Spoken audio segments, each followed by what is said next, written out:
The death of specialized circuits. General-purpose, zero-knowledge virtual machines are now outperforming hand-optimized circuits in open prover markets. For years, the bottleneck for zero-knowledge applications was the need for specialized cryptographic engineers to write custom circuits for every single function. Succinct SP1 has fundamentally changed this by allowing developers to write standard Rust code that the machine compiles into provable execution.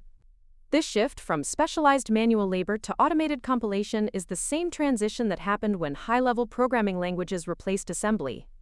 By moving the complexity into the compiler, the focus has shifted from how to build a circuit to how fast the hardware can generate the proof. The economics of latency. The launch of the decentralized prover network transforms proof generation from a centralized service into a competitive auction.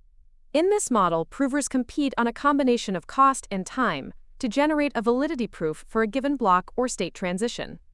If a prover accepts a job but fails to deliver within the specified latency window, their stake is slashed. This design creates a brutal meritocracy for hardware optimization, where only the most efficient clusters survive. Think of it like a high-frequency trading desk but for cryptographic truth. This decentralized approach solves the liveness problem, ensuring that no single sequencer or prover can hold the network hostage by refusing to generate proofs. The structural result is a redundant, resilient layer of infrastructure that treats compute as a raw commodity. This mechanism design leads directly to the core problem of hardware requirements. The Rust-to-proof pipeline. SP1 uses a precompile-centric architecture to bridge the gap between general-purpose flexibility and specialized speed. While the VM can execute any Rust code, it uses dedicated hardware-accelerated paths for heavy cryptographic operations like hashing and signature verification. This hybrid approach prevents the performance tax usually associated with virtual machines.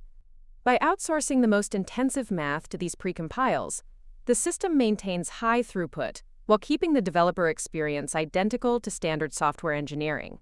It is an engineering compromise that prioritizes developer adoption over theoretical purity. The trade-off is a larger trusted setup or a more complex codebase, but the result is a system that can actually be used in production environments today.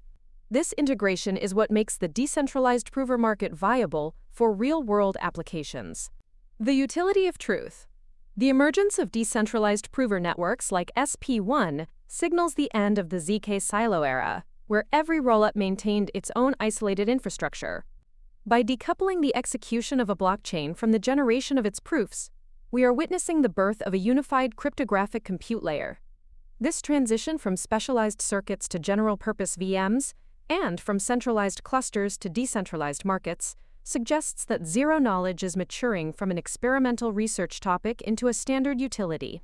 For the industry, this means that the competitive advantage of a protocol will no longer be its ability to generate proofs, but the efficiency of its economic design and its ability to source the cheapest compute.